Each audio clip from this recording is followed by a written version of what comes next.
Hello everyone, this is Nathan Lindorf, the Rational Independent, coming to you from sunny and hot Vegas. We're going to have a brief video today discussing an article that is essentially an excuse for a headline.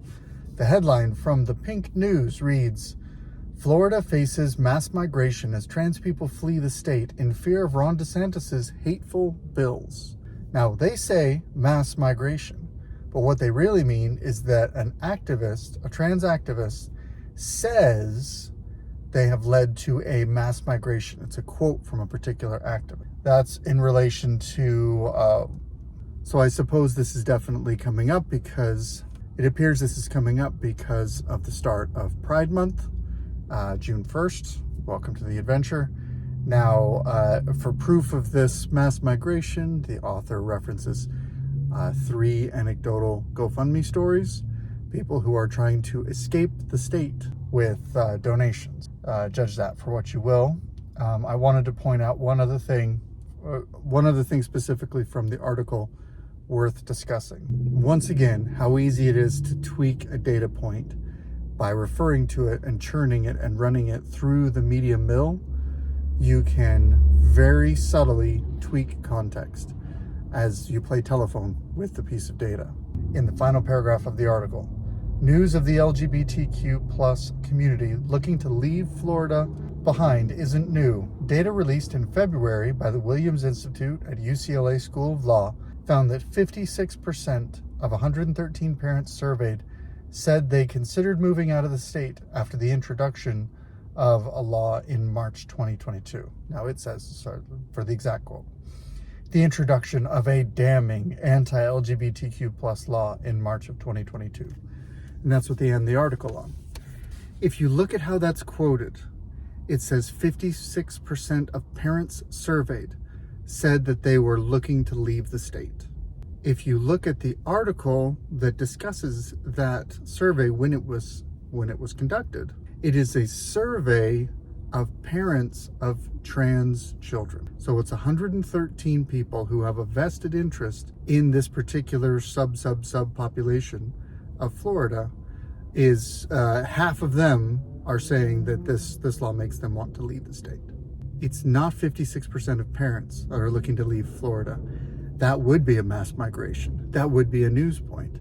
What on earth justifies the phrasing of the headline? That's my question to you.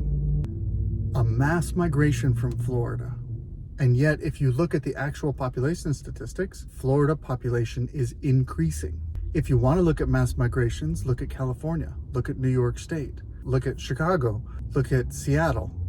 You have major population centers that are lowering in population over the last few years. They are going down. There is a migration moving away from these areas, and one of the common threads of these areas is strong, almost hegemonic leftist control of local politics. That is a true mass migration, and yet that's not how it's phrased to the left. The left believes that Ron DeSantis, Governor DeSantis, and the Republican legislature in Florida are being so mean to these poor, vulnerable victims that they are forced to flee the state. That's not actually the case. It's a compelling emotional story, so it sticks. This article was first by a mile, over 30,000 votes on it on Reddit.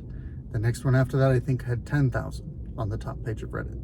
This data point, this headline, this nugget of commentary is getting traction among a certain set of the political left. Why is it getting traction when it's so clearly biased, so clearly factually not true? Because it confirms to certain people the story they've told themselves. Everyone tells themselves a story, usually with themselves in the role of a hero and self in the role of, or if not a hero, a moral victim. Those are the two most common stories that we tell ourselves.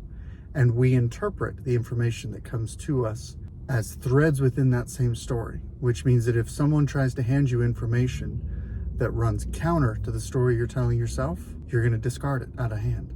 Well, we have a country that used to share a common story. We used to be able to call America a free country because we all united on a few core beliefs that allowed us to function as United States. Politically fractious, cantankerous, wild and annoying and unpredictable in so many ways, but united on certain core concepts. The modern left is attacking that foundation. And to be fair, the reactionary right isn't helping.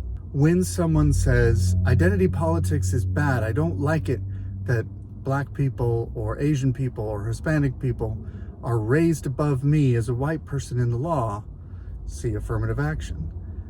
If your response to that is to say, I'm going to advocate for white people compared to these other people, you are reacting to their identity politics with identity politics of your own.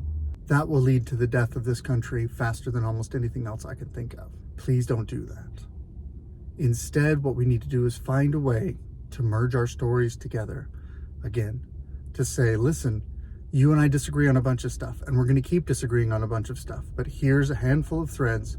We have to get on the same page or we are going to lose our country. Hopefully, we can find those threads and begin that conversation through this channel.